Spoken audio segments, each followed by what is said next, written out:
слава и заслужен, така че може ли още веднъж така както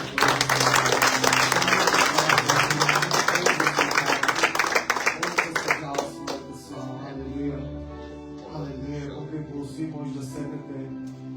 Алелуя, слава на Твоята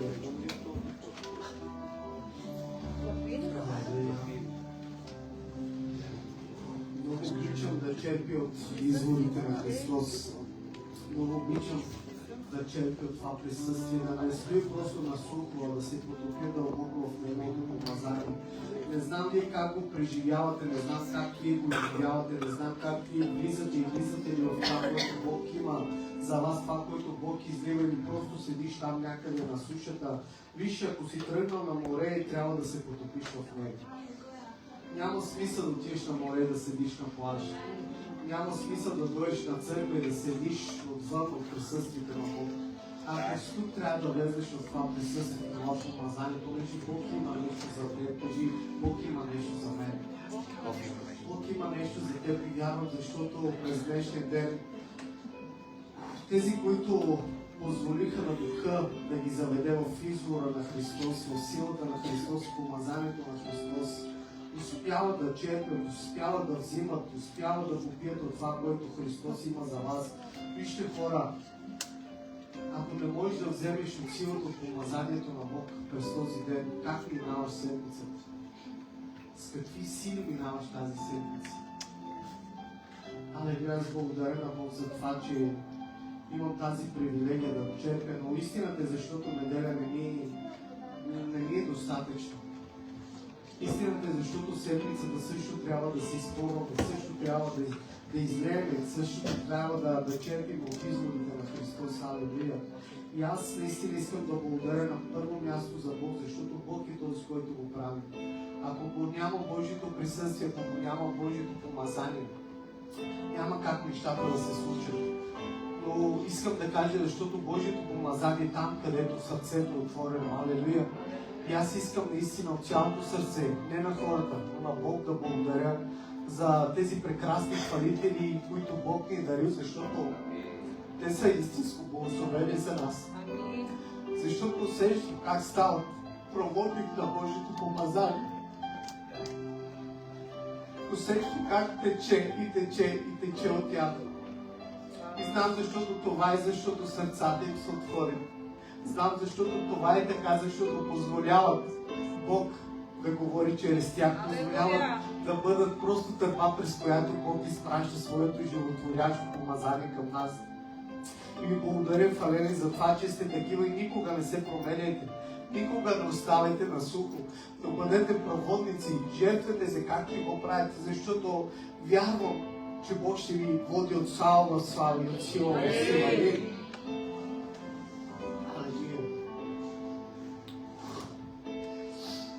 Просто толкова силно, че не мога да го...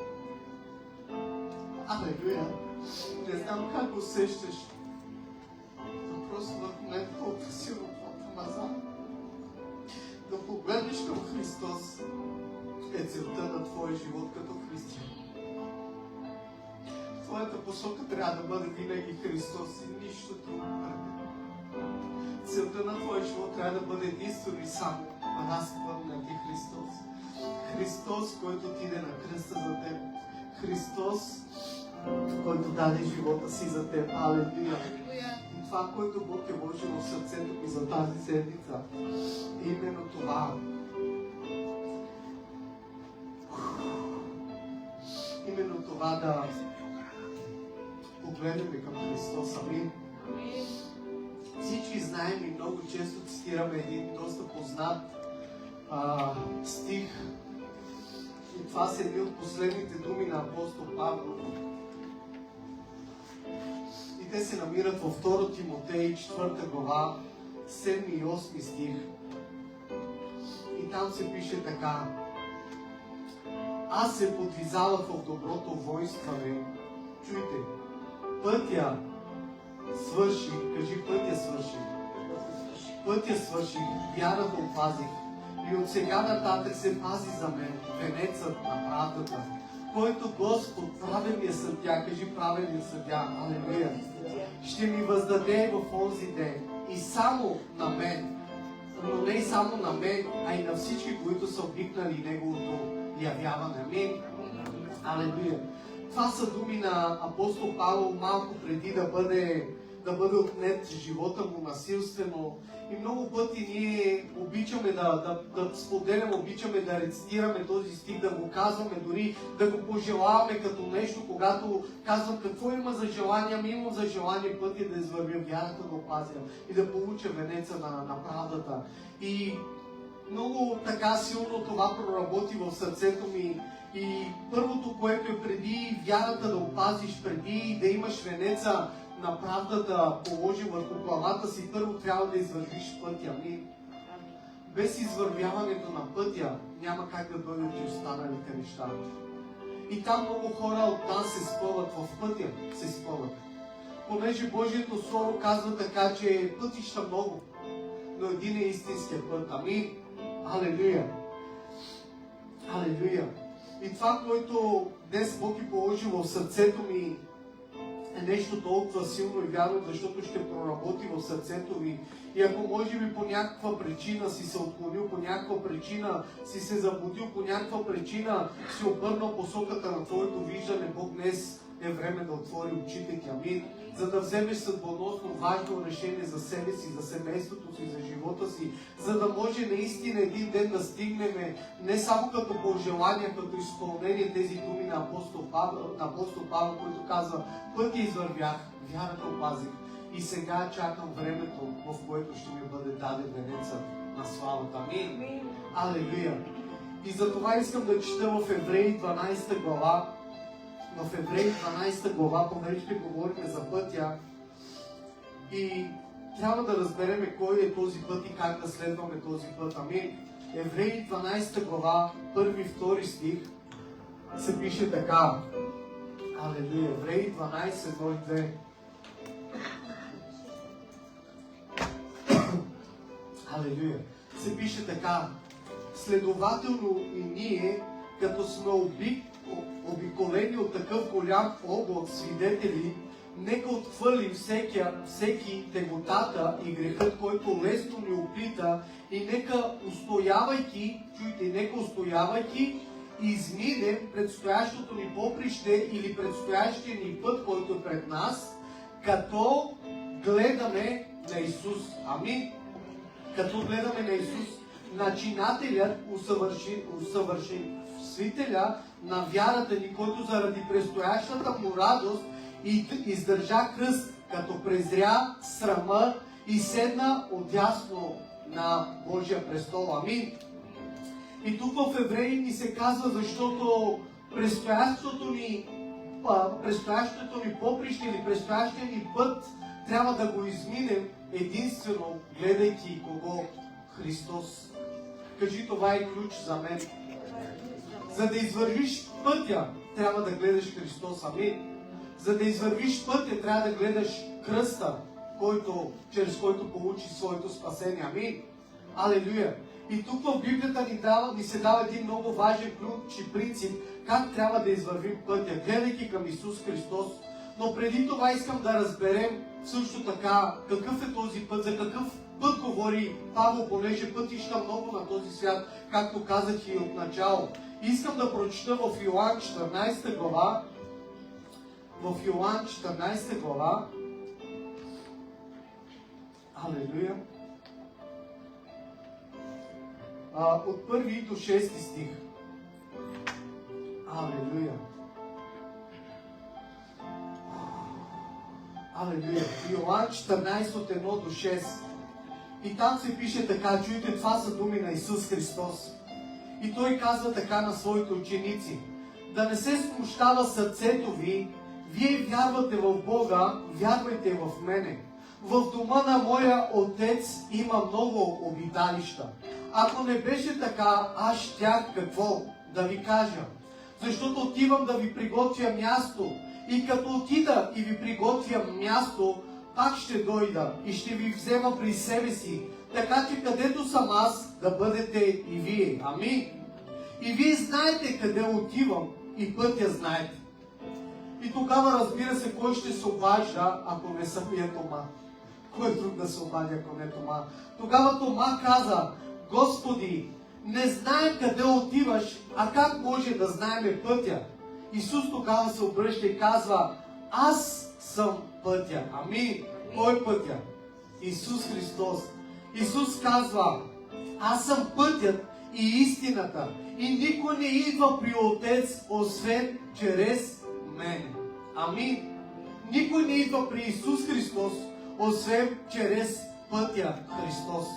Но как да вървя по този път? Как да ходя по него?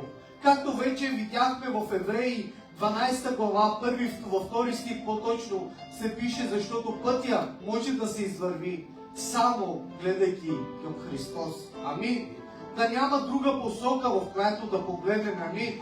Но единствената посока, в която да гледаме, целта в нашия живот да бъде Исус Христос. Амин. Пътя на нашия живот тук на земята може да бъде извървян само когато Христос е цел номер 1 в нашия живот. Амин. Алелуя. Записах си: няма как да ходиш в пътя на Христос и няма как да се насочил към дома на Отца, ако не си погледнал Христос. Амин. Понеже Тома е в объркване, казва: как така, Господи? Как така знаеме къде отиваш и как така знаеме пътя? Но Христос казва: аз съм пътя. Познаваш ли Христос? За да може да вървиш в пътя на Христос, първо трябва да си опознал Христос. Амин. Няма как да следваш някой, ако не го познаваш. Амин. Твоето покаяние и твоето запознанство с Христос. Амин. Всички тук са покаяни, нали? Всеки един от вас се запознал с Христос, всеки един от вас опознал до различни степени, разбира се, но всеки един от вас опознал Христос, разбрал какво представлява Христос, какъв е Божия авторитет, какво Христос е направил за вас. Но истината е, защото това не трябва да остава само като информация във вашия живот, а то трябва да стане като цел във вашия живот. Амин. Трябва сърцето ви, умът ви, душата ви да търси лицето на Христос. Алелуя! И тук искам да обърнем внимание на нещо много важно, което много често ние хората допускаме, като бързаме да отсъдиме някои неща. Почти винаги ние определяме или разпознаваме отделения човек от Бог, когато виждаме, че той е спрял да дойде на църква. Когато виждаме, че човека вече е в света и върши греховете на света. И тогава вече ние виждаме и казваме: ето този човек вече е отделен от Бога, той вече няма нищо общо с Бога. Не му се идва на църква, отива в света, яде, пие, прави всички мерзости, които са пред Бог, и ние явно определяме този човек като отделен от Бога. Нали така? И е правилно, защото Бог казва: по плодовете на живота им какво? Ще бъдат познати. Аз ще бъда познат, Крум ще бъде познат, всеки един от нас ще бъде познати по плодовете на нашия живот. Амин. Но истината е, защото това, което ние виждаме, са само това, което Божието Слово го нарича плодове. Кажи плодове. Ние вече виждаме плода на едно семе, което вече някъде назад във времето беше посято в сърцето. Ти чуваш? Някъде назад във времето в сърцето на този човек беше посято едно семе, в което той може би дори без да осъзнае, без да разбира, оставил това семе да пусне стръки от стръкчето, да дойдат клоните, от клоните да дойде плода. И когато вече ние виждаме плода, ние казваме: ето този човек е отделен от Бог. Но истината е, защото имаше една дълга трансформация вътре в сърцето. Алелуя! Имаше една дълга трансформация вътре в сърцето му. В Матей 15 глава, 8 стих, това са думи на Исус, казва така, Матей 15:8 казва така: тие люди се приближават при мен с устата си и ме почитат с устните си, но сърцето им стои далеч. Алелуя! Бог определя и казва така: тези хора на вид са добре с устата си ме хвалят, ме прокламират, заявяват своята вяра, но сърцето им, казва Бог, сърцето им, което аз виждам вътре в тях, стои далеч от мен. Което разкрива, чуй ме, който разкрива, че истинската промяна на човека започва отвътре навън. Дали ще е добра промяна или лоша промяна, промяната на един човек започва вътре дълбоко от сърцето ти. Амин. Там тайничко, където никой не вижда и никой не знае. Единствено ти и Бог е този, който знае какво става вътре в сърцето ти. И ние, докато разбереме процеса, докато дойдат плодовете вътре в нас, вече е закъсняло, закъсняло да промениме някои неща в живота на някой човек. Казваме, ако знаех, щях да му помогна. Щях да направя нещо този човек да не стигне до такива решения в живота си. Щях да направя някои неща да навлезне в тези грехове, в които е влязал. Но истината е, защото промяната е почнала някъде назад във времето, където беше допуснато семе, което в последствие даде и плод. И това, което Бог е родил в сърцето ми, това, което Бог е разкрил в сърцето ми през тази седмица, е, че промяната идва, както знаем, отвътре навън. Но истината е, защото плодовете, които носиме, те ще дойдат така или иначе. Дали ще са добри плодове или лоши плодове, човек е почва, кажи аз съм почва. Така или иначе ти ще родиш. Така или иначе семената, които падат в живота ти, ще дадат плод. Но разликата е в това какъв плод ще дадеш. Защото според семената, които ти допускаш вътре в сърцето си, ще зависи плодът, който ще дойде в живота ти. Някои хора казват, защо ми се случват тия неща? Защо точно на мен ми се случват тези неща? Защото си допуснал семена в живота си, а които в последствие ще раждат плодовете, които ти си допуснал да пораснат. Много пъти в живота си ние не подбираме семената, които допускаме в сърцето си. Приемаме всякакви семена, приемаме малко от Словото, приемаме малко от света, приемаме малко от някой наранен брат, приемаме някой от някоя наранена сестра и всички тези семена стоят тук дълбоко в сърцето си. И те почват да растат вътре в нас. И виждаш в този човек понякога промяна, но понякога преди да дойде промяната, той вече вътрешно не е добре. И какво точно имам предвид? Алелуя! Помните ли историята на Петър, който ходеше по вода? Алелуя! Когато Исус Христос ходеше по вода и Петър го виждаше, казва: Исусе, искам да дойда при теб. Амин! И чрез вяра той гледаше Исус Христос и смело стъпи на място, което по принцип не трябва да го издържа. Алелуя! Чрез виждане, чрез посоката, чрез целта в своя живот, той стоеше на място, което по принцип не може да го издържа. Водата не държи човек. Човека потъва във водата. Алелуя! Но когато твоето виждане е насочено към Христос, какво се случва? Ти ходиш там, където преди не можеш да ходиш. Алелуя! Ама чакай, пасторе, как аз не мога да се начудя на този човек? До преди няколко години беше алкохолик, всяка събота и неделя да се напиваше, Слави правеше онова, третия правеше това, а виж живота му какъв е сега. Кое е променил? Дай ми някакъв ключ, дай ми някакво хапче, че и аз да се променя. Хапчето е един и то се казва Христос в теб. Път е един и това е Исус Христос. Когато целта на твоето виждане, на твоето видение е Исус Христос, тогава ти ще ходиш там, където преди се проваляш. Алелуя! Аз се провалях преди в това да откажа да правя някои неща. Провалях се в това да искам да имам събития по-светски, да празнувам по-светски. Исках преди това да направя много неща за Бог, но нямах силата. Имах желанието, но нямам силата, както казва апостол Павел. Но когато погледнеш към Исус Христос, Той ще те води през места, за които ти нямаш сила. Амин. Петър ходи по вода, но като гледа Исус Христос, за него невъзможното става лесно. Амин.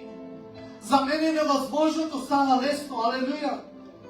Имах мечта да имам дом, докато нямах една стая. Имах мечта по-точно да имам двоетажен дом, докато нямах една стая или едно легло, къде да легна собствено. Но Бог ме заведе там, където аз нямах способност да отида. Амин. Казвам ви материалното, но имате в предвид повече за духовното. Амин. Защото пътски аз от малък съм в църквата и няма как да ви дам примери от собствения си живот, защото аз не познавам друг живот, освен живота на Христос вътре в мен. Амин. Но всеки един от вас преживя, бил и в света, бил и в Бог и можеш да направиш разликата в това. Аз имах усилия, аз имах силата да ходя в някои неща и се провалях. Но сега виждам, защото когато Бог е цел в живота ми, аз ги постигам. И как? С лекота. В момента, в който Петър отнел вниманието си от Исус Христос, какво се случи с него? Той потъна. Пътя не може да се извърви, когато Христос не е цел номер едно в живота ти. Когато Петър погледна вълните покрай себе си, бушуващата вода, на момента погледа му се отмести от Христос и на момента той падна. Падна във водата. Падна в това, което допреди малко поддържеше. И докато си с Христос, докато Христос е цел номер едно в живота ти, ти ще ходиш и виждаш как неща се случат в семейството ти, как неща с лекота се случат между децата ти, как с лекота между теб и съпругата ти. Но когато връщаш посоката на своето виждане, когато твоето видение не е Исус Христос, тогава на момента ти казваш какво се случи с мен. Нещо се промени. Седиме на една маса, същите хора сме, седиме на една маса, но всеки един гледа себе си. Всеки един е свалил глава и иска да яде и да си отиде в стаята. Нямаме време да си говориме, нямаме желание да общуваме. Всеки гледа своята посока, всеки гледа своя живот, един наляво, друг надясно. Това се случва, когато Христос не е център в твоя живот. Но Бог иска да обърне тази вечер центъра на живота ти. Амин. Да обърне и да стане център в твоя живот. Алелуя. Понеже много пъти в живота си, без да осъзнаем дори, ние влизаме в тези слабости, влизаме в тези грехове и обръщаме своя поглед от Исус Христос. Но истината е, защото когато обръщаме погледа си от Христос, ние обръщаме нашето ходене. Алелуя. Няма как да искаш да ходиш към Христос, но да гледаш назад. Най-малкото ще се спънеш и ще паднеш. Много често така се случва с някои християни. Помните ли жената на Лот? Онази, която трябваше да ходи напред, да се спаси тя и семейството й, но тя пожела да ходи напред, докато гледа назад. Какво се случи с нея? Стана на стълб от сол. Понякога ние по същия начин искаме да ходим в пътя на Бог, но може ли да погледна за малко само да видя как е в света? Може ли пък нещо да ми привлече? Може пък, когато обръщаш погледа ти обръщаш и кое? И тялото ти. Колко ще обърнеш главата ти назад, без тялото да отиде назад? Когато посоката на твоето видение се обръща, тогава и посоката на твоето ходене се обръща. Алелуя!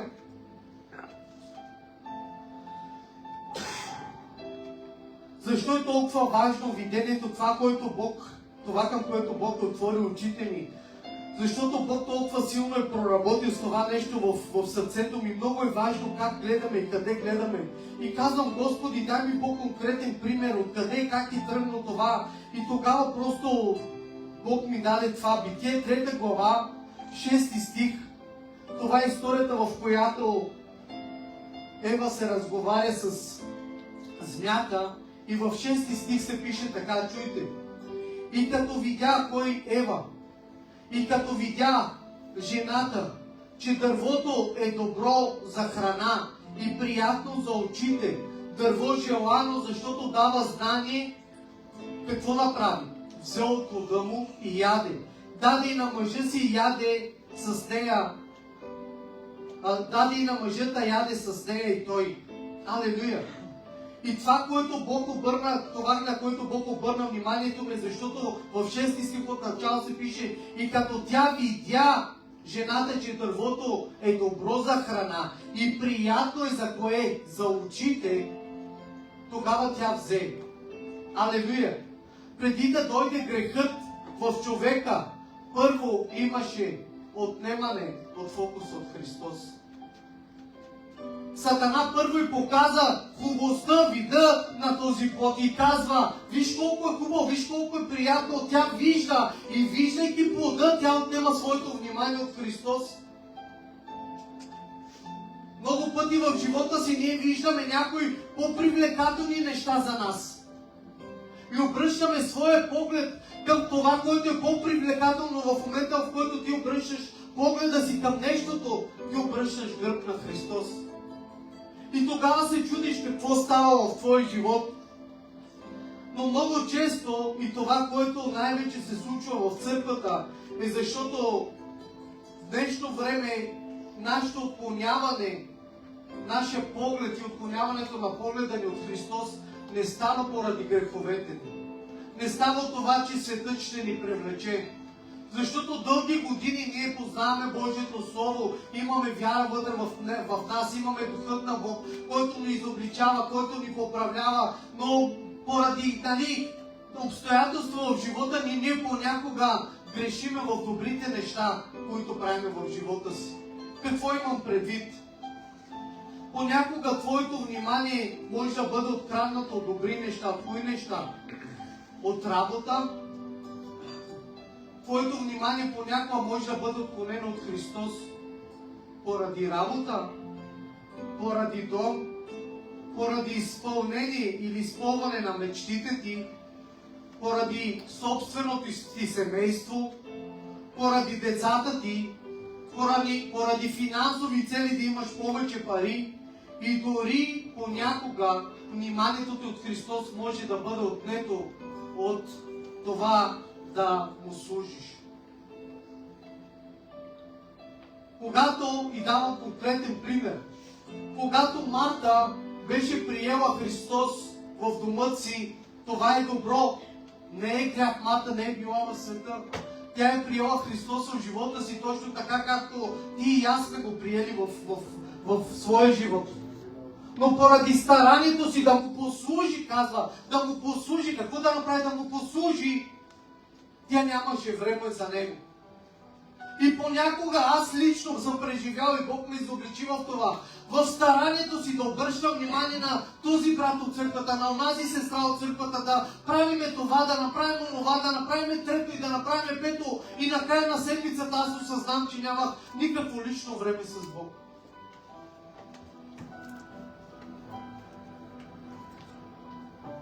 Църквата трябва да се обгрижва, но не трябва да бъде за цената на личното взаимоотношение с Бог.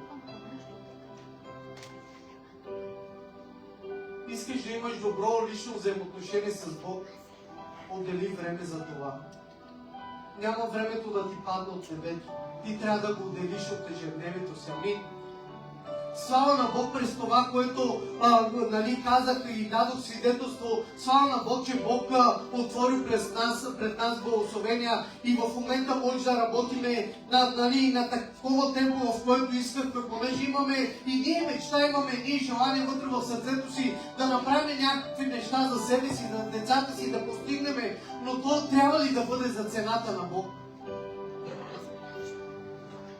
Бог също ме изобличи в това, знаете ли?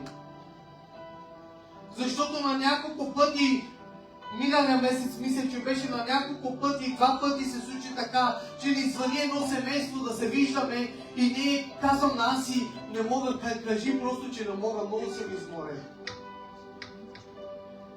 Един път, втори път и тогава Бог идва и ме изобличава. И казвам, мечтите ти и желанието на сърцето ти става пречка и цена за твоето взаимоотношение с мен. И да бъдеш призован да вършиш това, в което аз те призовавам. И казвам, Господи, прости, от сега нататък ще жертвам времето за спането си, за почивката си, но няма да жертвам от времето с теб и няма да жертвам от времето с хората, които ти си ми поверил. И аз виждам, защото Бог почва да работи в сърцето. Бог чака много малко да се връщаме към Него. всеки един от нас може да обърне погледа на своята посока. Но когато Христос вижда желанието вътре в теб, Той милостив да се обърне към теб. Амин. Много пъти в живота ни парите може да отместят вниманието от Христос. Чуваш ли? Много пъти в живота ни парите може да отместят посоката на нашето виждане и ходене с Бог. При Исус идва един богат младеж. Чуваш ли, църква? При Исус идва един голям, един младеж, много богат. И казва, защото иска да последва Исус, иска да стане негов ученик. Но понеже Бог е този, който вижда сърцето му и вижда, защото видението, визията, очите му, любовта му са насочени към средствата, към богатството, което има. Исус обръща към него и му казва така: отиди и продай всичко, което имаш. Питам те, Бог е Бог, който иска да ощети човека ли? Питам те, Бог иска да те ощети ли? Бог този, който снабдява всяка една твоята нужда, иска да те ощети ли, питам? Бог искаше ли да ощети този младеж? Не. Това, което Бог искаше, казвайки, отиди и продай всичко, което имаш, елай ме следвай, означава, че Христос искаше да обърне погледа му към него. Да казва, сърцето ти принадлежи на парите, но аз искам сърцето ти да принадлежи за мен. Защото няма как да ме следваш, докато сърцето ти принадлежи на някой друг. На парите, на семейството, на дома, на мечтите. Ако искаш да ме следваш, трябва да се отречеш от всичко и така да ме следваш. Тогава се казва, че този младеж посърна по лицето, сведе глава и си тръгна. Колко пъти ние сме в тази ситуация? Когато Бог вижда, че нещо друго държи сърцето ти, а не Христос, иска от тебе да се жертваш, да дадеш жертва от времето си, от финансите си, от всичко това, с което Бог те благославя, сърцето ти се намръсва. Става намръщен. Господи, защо точно това ли? Може би не от Бог, може би някой друг го казва.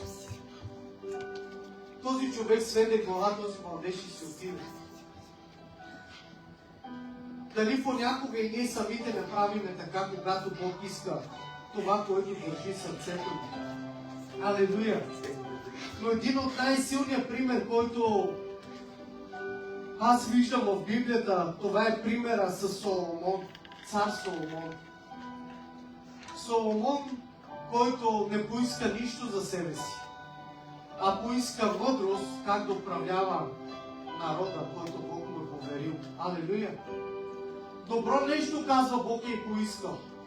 И заради това, което той не поиска за себе си, Бог го благослови толкова, че нямаше друг подобен човек толкова благословен като цар Соломон. Но много пъти ние допускаме грешката на цар Соломон. Знаете ли как? Соломон искаше мъдрост как да управлява и да отсъди за народа си. И малко по-късно в живота си и същия този Соломон, мъдрия Соломон, богатия Соломон, се оженил за жени, които се покланяха на други богове. И им е направил такова, как се казва, паракли си, направил им места, олтари, Бог да ви благослови, направил олтари и даже той самия отиваше и се покланяше заедно с тях пред олтарите. Да ги уважи, точно така слави, да ги уважи. Този мъдрия Соломон, който поиска мъдрост как да управлява народа си, толкова беше мъдър, че направи и допусна в собствения му дом да има олтари на чужди богове и самия той да отива и да се покланя заедно със своите съпруги. Много пъти ние правим същата грешка. Какво? Искаме мъдрост как да даваме съвети, а първо трябва да искаме от Бог мъдрост как да управляваме себе си. Защото много пъти ние се проваляме в собственото си справяне със себе си. Той искаше мъдрост за народа, а не поиска мъдрост за себе си. Как да бъде угоден на Бога? Как да ходи в пътя на Бога? Как да се пази от идолите, които бяха по неговото време? И няма ли и в днешно време такива хора, лично аз познавам, хора, които не постигат нищо в живота си, но отиват да им искаш съвети. Толкова добри съвети ще ти дадат. Може да вземеш съвети от тях и да постигнеш това, което те казват. Но те съвети за себе си нямат. Мъдростта за другите не работи за мен. Първото, което искаш, е да имаш мъдрост, Господи, как да ходя в пътя ти. Да пазя Твоята посока, да следвам Твоето видение, да бъда с вяра, дразновен, да ходя в църквата, алелуя, в Словото Ти, в делото Ти, да бъда светлина там, където е тъмнина. Амин. Соломон се провали. Исус каза на Марта, защото за много неща се мъчи и се труди, но Мария е тази, която избра добрата част. Алелуя!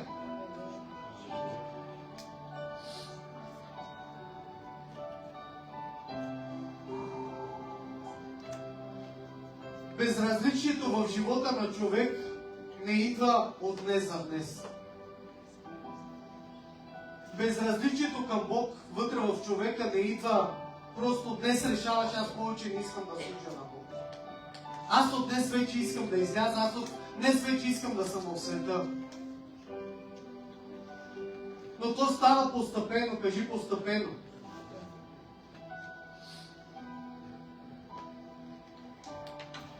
Как става постепенно? Това, което Бог ми откри, и вярвам, че може би някои от вас ще се разпознаят в тези неща. Понеже казахме, че обръщането на погледа обръща посоката на нашето ходене, но това всичко тръгва от едно малко семенце и тези семена в последствие дават плод в живота ни, дали са добри или са лоши. И понякога да осъзнаеш, да направиш една равносметка сега на сърцето ти, да не би и ти да си объркал посоката, да не би и ти да си преместил Христос от гледната точка на живота ти и да си погледнал към нещо друго. Как да разпознаеш? Първо, пропускаш да се молиш. Нямаш време за молитва. Човек, който има Христос като цел в живота си, той винаги намира време за молитва. Ако нямаш време за молитва, значи гледаш някъде другаде. Ако не може да се молиш и казваш, нямам време, толкова бързо, че забравих да се моля един път, два пъти, три пъти, цяла седмица, един месец, тогава кой е центъра в живота ти? Пропускаш да четеш Библията. Не мога, пасторе. Отварям Библията, чета 3 стиха и заспивам. Но гледам сериали до 3, до 4 часа сутринта. Не мога, пасторе, нямам време, от сутрин до вечер съм на работа. Кога да чета? Кога имаш време да ядеш? Ще имаш време да четеш. Алелуя! Нямаш време за молитва. Нямаш време за четене на Божието Слово, а казваш, че гледаш към Христос. После вече не усещаш нужда да свидетелстваш за това, което Бог е направил в живота ти. Казваме, има ли хора, които искат да благодарят на Бог? Няма кой да се справи. Вече не считаме, пасторе, че е нужно всяка седмица да изляза и да благодаря за това, че днес събудих жив и здрав. Съм бил на работа цяла седмица, че Бог ме благословил, опазил ме. Не е нужно да се казва. Не считаме за нужно да благодариме на Бог. След това поклонението вътре в сърцето ни става просто като навик. Идваш на църква, седиш си на мястото, хвалението тече помазанието е тук, присъствието е тук, Божията сила е тук, но ти седиш като памет. Се чудиш кога ще мине, кога ще свърши. Поредната песен, още веднъж ли? Не може ли това хваление да е само от 5 песни? Защо трябва да е 1 час? Тези неща са симптоми за болестта вътре в теб. За духовна болест, която е преместила погледа ти от Христос. Ако идваш на църква, нямаш търпение кога да свърши църквата, значи Христос не е център в живота ти. Когато обичаш някой, ти искаш да прекараш време с този човек. Алелуя! Когато обичаш някой, ти искаш да му отдели специално време и да му го дадеш като дар за това, че го обичаш. Казваме, обичаме Христос, но нямаме търпение кога ще свърши църквата. Виждаме пред себе си братци, сестра си, които се покланят и си казваме, това пасека служба, само то също. Все при него идва този дух, при мене не идва.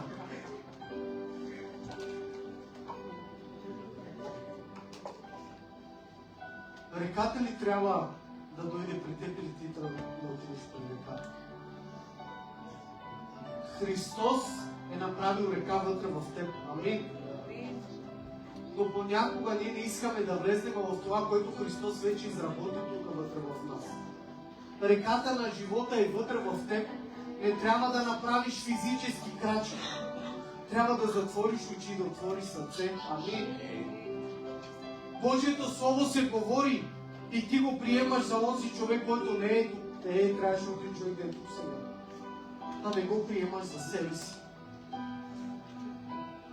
Ако онзи беше тук да чуе това Слово, аз ще му го кажа. Че му звънем тази седмица, че му каже да чуе проповедта. А Бог за тебе говореше.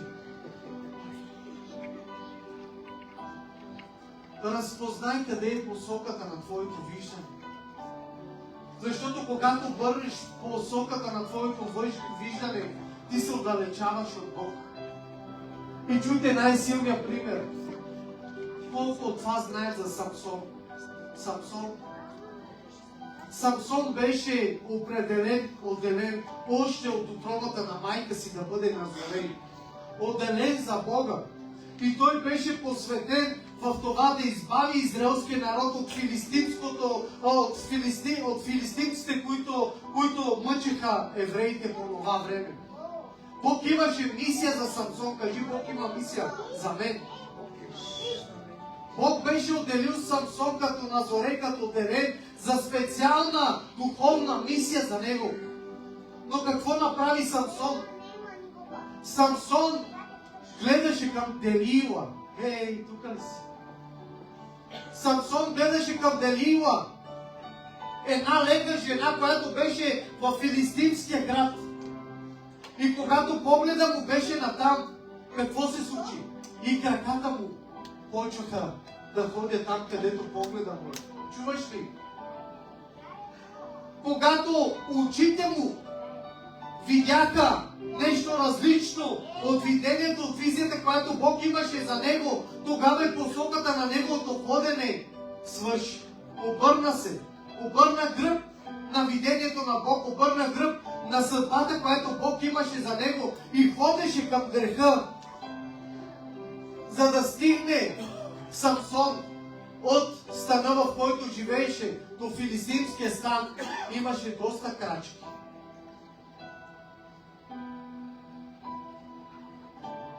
Има много крачки в твоето ежедневие, с които ти продължаваш да ходиш в обратна посока. Не е една крачка. Не е само това, че една служба не си дошъл и си пропуснал. Не е само това, че през една служба не си се поклонил. Не е само това, че през тази седмица си пропуснал да се молиш. Не е само това, че този един месец сте си отворил Библията в къщи, тя вече е събрала прах, може би даже не знаеш къде е. Но всяка една от тези неща е стъпка към отдалечаване на Бог.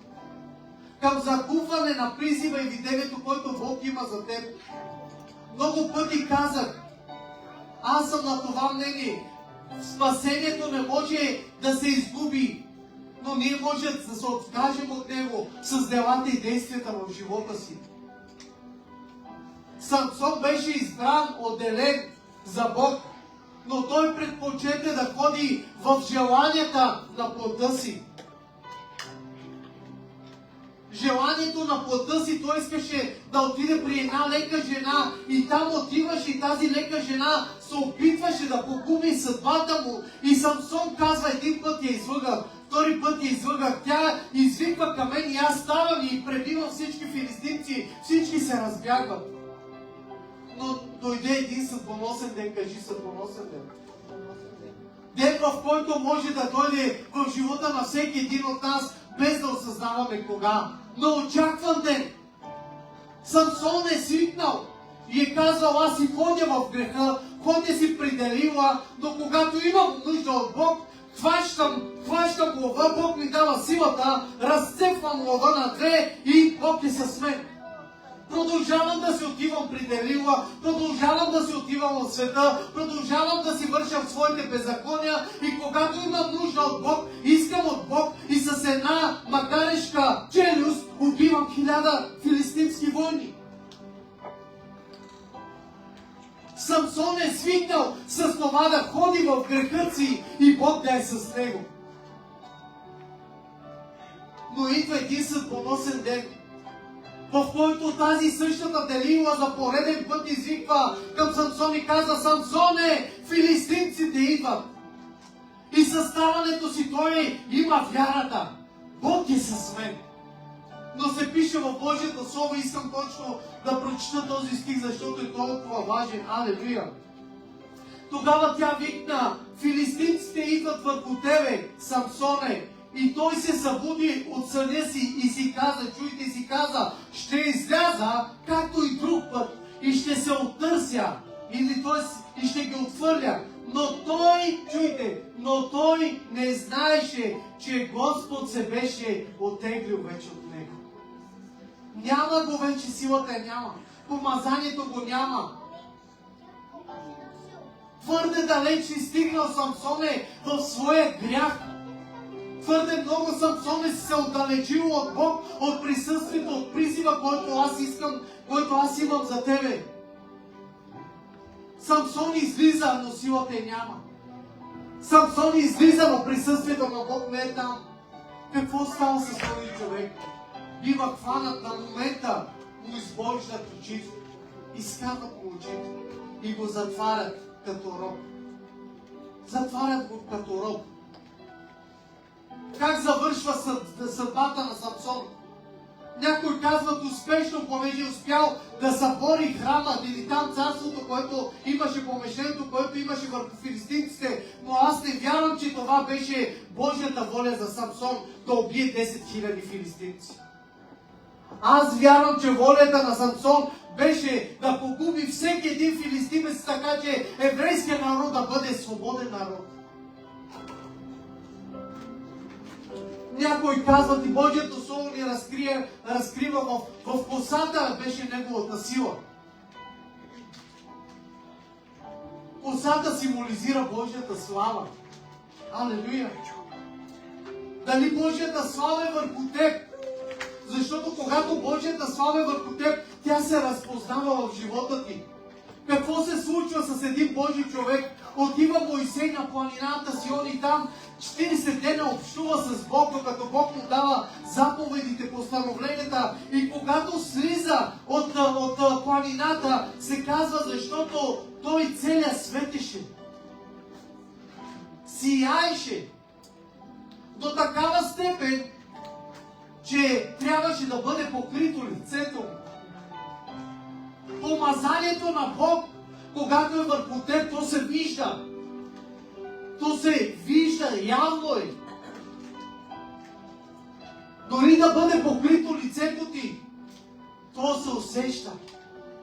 Присъствието на Бог се остава там. Алелуя! Но когато ние се отдалечаваме в ежедневието си, в съдбите си, в мечтите си, в работата си, в какви ли не неща, тогава ние губиме Христос. Някой казва, пасторе, като почнахме църквата, такава любов бе, такова присъствие, такова помазание. Къде изчезна тази любов?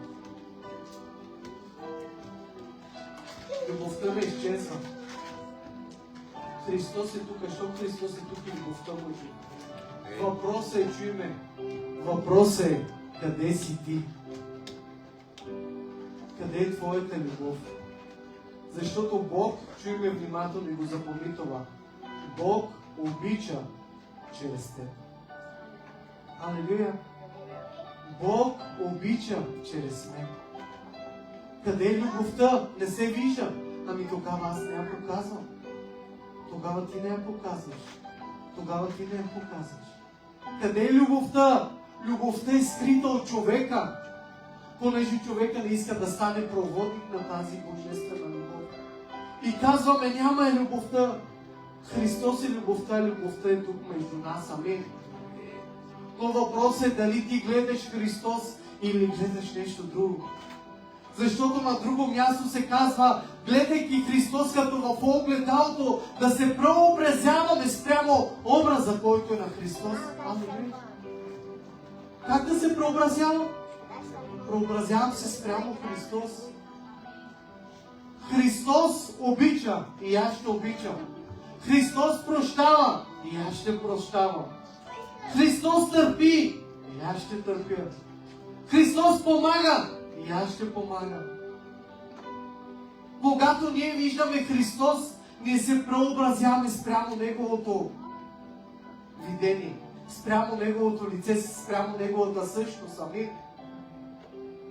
Ако си християни, трябва живота ти, плодовете на живота ти да показва, че си такъв. Амин. Идването на църква не показва, че си християн. Защото в един ден, в който Бог ще дойде, мнозина ще бъдат оставени. Малцина ще бъдат взети. Защо? Ама аз на църква отидох. Аз всяка неделя бях там. Аз помагах дори, може би, в служението. Но истината е, защото Бог вижда дали пътя извървя и вярата опаси. Амин. Да идваш на църква е част от твоята вяра. Няма как Христос да е видение и цел в живота ти да не искаш да бъдеш част от Неговото тяло. Няма такъв. Аз не приемам християни, които имат възможност да ходят на църква, ама решават да си останат вкъщи, да вярват от вкъщи. Защото за мен това са хора, които не разпознават Христовото тяло и не искат да бъдат от Христовото тяло. Мисля, че са нещо повече от Христовото тяло. Но аз вярвам, че човек, който гори за Христос, който има Христос за цел номер 1 в живота си, той ще иска да бъде част от общност. Ще иска да бъде част от служението, което Бог е оставил тук на земята. Дали ще е в Кобленц, дали ще е в Кьон, дали ще е в Франкфурт, дали ще е където и да е. Когато сърцето ти гори за Бог, то ти ще намериш и мястото, където да се посадиш. Амин. Алелуя. И тази вечер искам да се изправим всички и да се помолим всички с една обща молитва. Алелуя! Алелуя! Искам да сведете глави. Алелуя! И ако усещаш, че си се отделил, ако усещаш, че си променил видението на своето ходене, ако си усетил, ако си разбрал през тази проповед, защото като че ли Христос вече не е цел в живота ти и може би си объркал посоката, може би си обърнал посоката на своето ходене, на своята вяра, то тогава изповядай тази молитва с мен. Амин. Алелуя. Алелуя. Исусе, алелуя. Исусе, аз ти благодаря за Твоето животворящо Слово. Благодаря ти, Господи Боже мой, за това, че пося разбиране вътре в мен, Господи Боже мой. За това, Господи Боже мой, да направя равносметка, Господи, на сърцето си, Господи Боже мой. Да потърся, Господи Боже мой, къде, Господи Боже мой, лежи сърцето ми, Господи Боже мой. И дали духовните ми очи поглеждат към Тебе, Господи Боже мой. И ако аз вътре в себе си, Господи Боже мой, поради наред от причини, Господи Боже мой, обърнах посоката на своето виждане и ходене, Господи, обърнах, Господи Боже мой, своето виждане, Татко, към пари, Господи, към работа, Господи Боже мой, към мечти, към семейство, дори към служение, Татко. То аз те моля, Господи Боже мой, да ми дадеш мъдрост и сила, Господи Боже мой, да обърна тази вечер, Господи Боже мой, тук и сега, Господи Боже мой, своето видение, Господи Боже мой, своето виждане, Господи Боже мой. Нека очите ми да погледнат единствено и само Тебе, Христос, като ясно разпнат на кръста, Господи Боже мой, и да няма, Господи Боже мой, друга личност пред мен, Господи Боже мой. Аз те моля, Господи Боже мой, от днес нататък, Татко, Ти да бъдеш, Господи Боже мой, целта в живота ми, Господи Боже мой, за да мога да извървя пътя, Господи Боже мой, който Ти си определил за мен, Господи Боже мой. И ако някъде по пътя, Господи Боже мой, съм се обърнал, Господи Боже мой, към стария си живот, към старите си слабости, Татко, аз днес се покайвам пред Тебе, Господи Боже мой, и те моля да ми простиш, Господи Боже мой, и да ме обърнеш, Господи Боже мой, с любовта си отново към пътя си, Господи Боже мой. Аз знам, Господи Боже мой, че Ти оставяш, Татко, 99, Господи Боже мой, за да търсиш едната заблудена, Господи Боже мой. И може би дори аз да съм в църква, но пак да съм заблуден, Татко. И ако Ти тази вечер, Господи Боже мой, си видял сърцето ми, че аз съм в заблуда, Господи, то аз те моля, Господи Боже мой, води ме, Господи Боже мой, бъди мой пастир в живота, Господи Боже мой. И от днес нататък, Господи Боже мой, моето ходене да бъде единствено и само, Господи Боже мой, следвайки Теб като пастир в живота си, Господи. Аз предавам, Господи Боже мой, всеки ненужен плод, който дадох в живота си, го предавам на Тебе на отсичане, Господи Боже мой. Отсечи, Господи Боже мой, плодовете, които бяха на греховете ми, Господи Боже мой, плодовете, които бяха на непокорството ми, Господи, на непослушанието ми, Господи, аз днес ги предавам в Твоите ръце, Господи Боже мой. И те моля, Господи Боже мой, да отрежеш всеки един от тези плодове, Господи, да ги хвърлиш във вечния огън, Господи Боже мой, но душата ми да бъде спасена, Господи Боже мой. Моля Те, Татко, от днес нататък, Господи Боже мой, да бъда почва, която ще даде добри плодове, Господи Боже мой. И от тези плодове, Господи Боже мой, да бъда разпознат, Господи Боже мой, като истински християни, Господи Боже мой, със сърце поверено на Теб, Господи Боже мой. Нека Ти служа не само с устата си, но и със сърцето си, Господи Боже мой. Нека от днес нататък, Господи Боже мой, хората, които са покрай мен, семейството, което е до мен, Татко, да разпознае, Господи Боже мой, славата Ти върху мен, Господи Боже мой. И нека да бъда светлина, Господи Боже мой, за всички онези, които са в тъмнина, Татко. Благодаря Ти, Господи Боже мой, за това, Господи Боже мой, че ми дава сила за това, за което аз до сега няма, Господи Боже мой.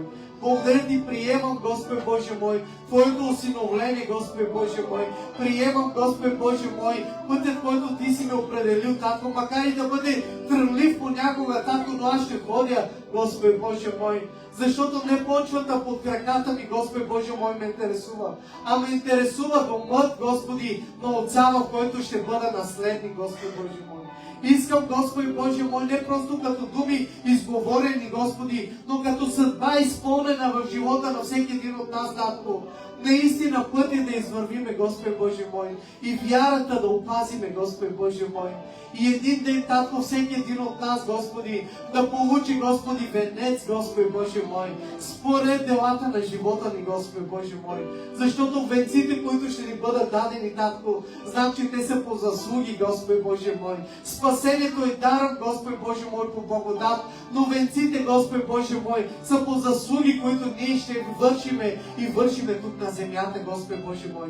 И аз те моля, Татко, да ни направиш проводници, Господи Боже мой, проводници на благословение, Татко, проводници на вяра, Господи Боже мой, проводници на прошка, Господи Боже мой, проводници на любов, Господи Боже мой, направи ни, Господи Боже мой, проводници, Татко, на Твоята воля, Господи Боже мой.